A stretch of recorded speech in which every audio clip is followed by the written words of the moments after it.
विफाकी आईनी अदालत के पहले चीफ जस्टिस अमीनुद्दीन और जस्टिस हसन अजहर रिजवी से मतीउल्लाह जान के सवालात। वजीर आला सोहेल आफरीदी टाइट मैच में नो बॉल करवाने के लिए तैयार। सेनेटर शहरी रहमान और राना तनवीर ने सेनेट में अपने अपने मोर्चे संभाल लिए। जजेस के इस्तीफों पर सियासी क़यादत के बिला जवाब तबसरे। खैबर पख्तूनख्वा में अमन के हवाले से साबिक स्पीकर असद कैसर को वजीर दाखिला का जवाब। किंग बाबर की 807 दिनों बाद शानदार सेंचुरी। बरतानिया की नेवी में बहरूपिया घुसकर गायब हो गया।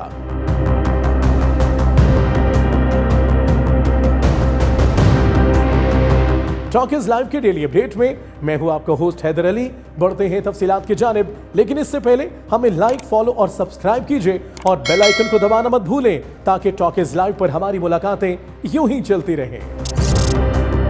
जस्टिस अमीनुद्दीन खान ने विफाकी आईनी अदालत के पहले चीफ जस्टिस का हलफ उठाया। इसी मौके पर सहाफी मतीउल्लाह जान ने उनसे पूछा, आपने नई तारीख रकम कर दी है, कुछ कहना चाहेंगे? आपके फैसले बगैर किसी केस लॉ के ही दिए जाएंगे। अमीनुद्दीन खान साहब, आपने नई तारीख रकम कर दी है, कुछ कहेंगे या आपके फैसले जो है बगैर किसी केस लॉ के दिए जाएंगे?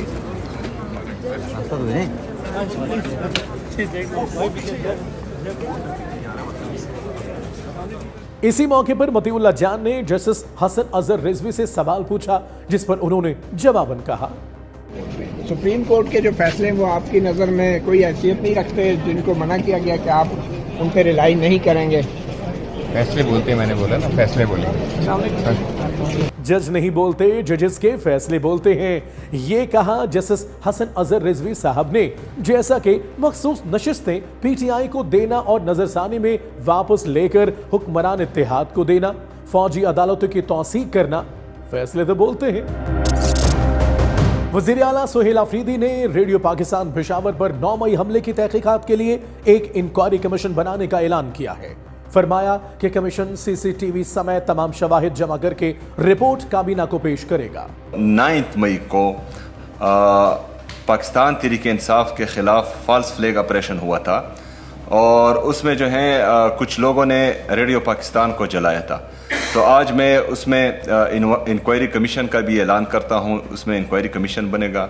सीसीटीवी फुटेजेस जो हैं जितने भी हैं वो कमीशन इकट्ठे करेगा, जितने बाकी सबूत हैं वो इकट्ठे करेगा, ताकि हमें पता चल सके कि इसके पीछे कौन था, किसने जो है वो अलाउ किया लोगों को अंदर जाने का, वो कौन था जिसने जो है रेडियो पाकिस्तान चलाया था। सोहेल आफरीदी साहब, हमें समझ नहीं आ रही कि आप असल में करना क्या चाह रहे हैं। तहकीकात के बाद नतीजा बहरहाल 2 में से एक ही निकलेगा। या तो इल्जाम फिर तहरीक इंसाफ पर आ ही जाएगा या फिर उन लोगों पर जिनके खिलाफ आप वैसे भी कोई कार्रवाई नहीं कर सकते। तीसरा तो कोई रास्ता है ही नहीं। और फिर जाहिर है जो भी नतीजा आप निकालेंगे उसकी शफाफियत पर विफाक की तरफ से सवालात जरूर उठेंगे। गुज़िश्ता दिनों आप पर भी इल्जाम लगा कि 9 मई के वक्त आप कोर कमांडर हाउस में मौजूद थे। आपने इस इल्जाम का कोई जवाब भी नहीं दिया। सोहेल आफरीदी साहब, गुजारिश सिर्फ इतनी है कि वो काम करें जिससे सूबे और आवाम को फायदा हो, ना कि वो काम जिससे आप सिर्फ एक ट्रक की बत्ती के पीछे लगकर अपना असल मकसद ही भूल जाएं। सेनेट में 27वीं आईनी तरमीम पर बहस के दौरान माहौल तल्ख हो गया। इतना तल्ख कि इत्तेहादी जमातों में बैठी पीपल्स पार्टी की शहरी रहमान और नून लीग के राना तनवीर आपस में ही भिड़ गए। जो बिल आया था और उसके ऊपर जो अमेंडमेंट्स आए हैं उसमें बहुत फर्क है। I would please urge you to stop the passage of this bill because the committee chair को भी इन अमेंडमेंट्स का नहीं पता है। 40 अमेंडमेंट्स कमेटी के बाद नहीं आते हैं सर। ये कमेटी के चेयर हैं।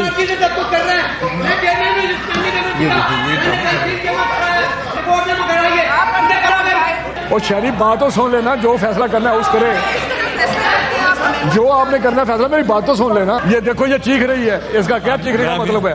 बदतमीज लोग। लेकिन इस तरह अगर बात करेंगे तो मैं इनका सब कुछ बता दूंगा ये क्या कहते हैं, हमें सिफारिशें क्या करते हैं। शहरी रहमान ने यह कहकर कि जो बिल पहले आया था और जो अब आया है इसमें बहुत फर्क है, सारा मुद्दा नून लीग पर डालने और अपनी मासूमियत साबित करने की कोशिश की। लेकिन राना तनवीर ने यह कहकर कि ऐसे ना बोले वरना बता दूंगा कि ये हमें क्या सिफारिशें करते हैं, इनकी कोशिश नाकाम बना दी। लेकिन दोनों के इन 2 जुमलों ने साबित कर दिया कि यह बिल दोनों पार्टियों का नहीं, किसी तीसरी पार्टी का ब्रेन चाइल्ड है। स्पीकर पंजाब असेंबली मलिक अहमद खान ने साबिक जस्टिस अतर मिनल्ला और साबिक जस्टिस मंसूर अली खान के इस्तीफों पर तनकीद करते हुए कहा कि अभी कुछ इस्तीफे और आएंगे। ये खींचातानी और तकसीम चीफ जस्टिस बनने के लिए है। स्पीकर साहब, आपसे एक सवाल है।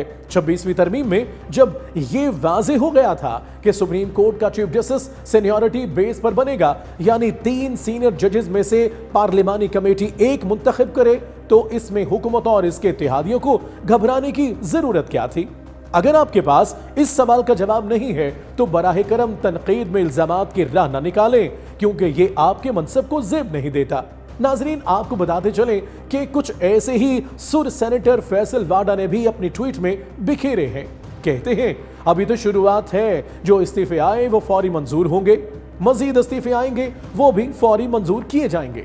लीजिए अब सुनिए मजहर अब्बास को क्या खूब शायराना क्लास ली है फैसल वाडा साहब की 27वीं तरमीम के हवाले से। पिछले 1 घंटे से कॉन्स्टिट्यूशन पढ़ने की कोशिश कर रहा हूँ, पढ़ नहीं पा रहा, और आर्टिकल 6 भी देख लिया, बहुत चीज़ें देख ली, चार्टर ऑफ डेमोक्रेसी। फैसल वाडा साहब को कॉल कर लेते, आपको कॉन्स्टिट्यूशन अच्छा पढ़ा देते वो। नहीं, फैसल वाडा साहब ने तो पहले ही मिठाई तकसीम कर दी। जिन लोगों ने मिठाई, और उस पर अगर फैसल वाडा ने वो पढ़ा हो, फाजिल जमीली ने, एक हमारे जो दोस्त हैं, उन्होंने एक गज़ल भी शेयर की अपनी कि हम लाठियाँ खाते हैं, मिठाई नहीं खाते, मर जाते हैं, औरों की कमाई नहीं खाते।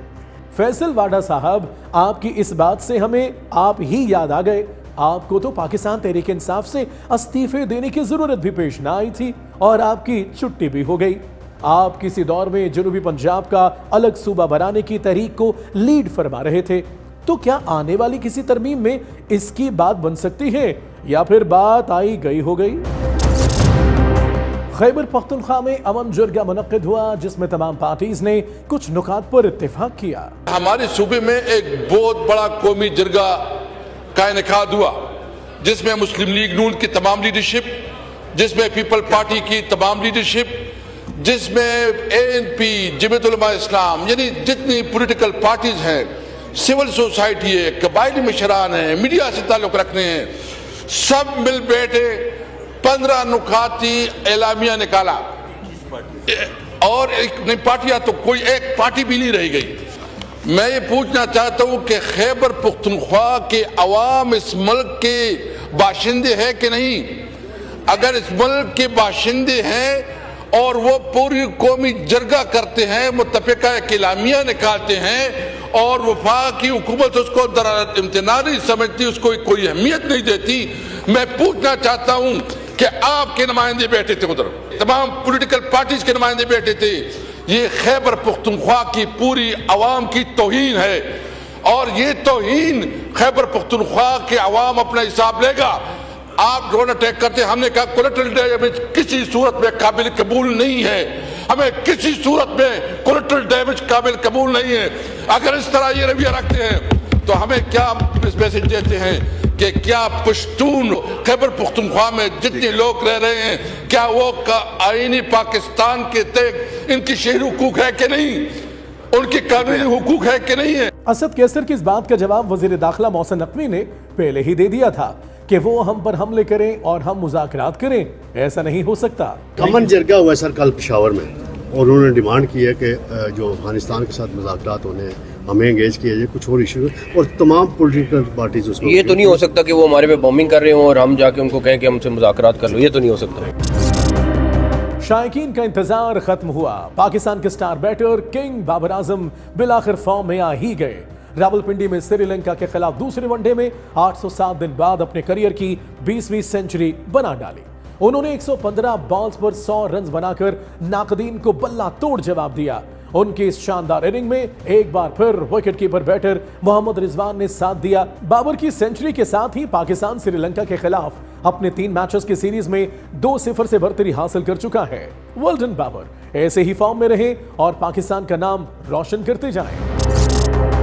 बरतानिया में एक शख्स ने नेवी के जाली एडमिरल का रूप धार कर जंग अजीम में खिदमत अंजाम देने वाले फौजियों की याद में मुनक्किदा तकरीब में शिरकत की और यादगार पर फूल भी चढ़ाए। बरतानवी अखबार के मुताबिक ये शख्स एतवार के रोज शिमाली वेल्स के शहर लैंडिडनो में एक तकरीब में जंगी यादगार पर सलामी देते हुए नजर आया। इसने रियल एडमिरल की वर्दी पहन रखी थी जिस पर 12 तमगे लगे हुए थे। इस शख्स की वर्दी पर लगे तमगों पर भी शुबा जाहिर किया गया है। माहिरीन के मुताबिक इसकी वर्दी पर ऐसे तमगे भी लगे हैं जो कभी भी एक साथ नहीं लगाए जाते। इस शख्स की वर्दी भी मामूल से हटकर थी। इसने कट कॉलर वाली सफेद कमीज पहनी थी जो रॉयल नेवी के जवाबित के खिलाफ है, जबकि इसके कोट की आस्तीनें भी बड़ी थी। नामालूम शख्स का इस तरह दुनिया की बेहतरीन नेवी फौज में एडमिरल बनकर आना, तकरीब में शरीक होना और वहां से गायब हो जाना बरतानवी नेवी की सिक्योरिटी पर सवाल या निशान छोड़ गया। वो मुल्क जो पूरी दुनिया पर हुक्मरान रहा, उसकी खुफिया एजेंसीज अब तक बहरूबियत तलाश नहीं कर पाई। Talk is live, like share subscribe कीजिए, क्योंकि सच वही जो हम बोले। Talk is live.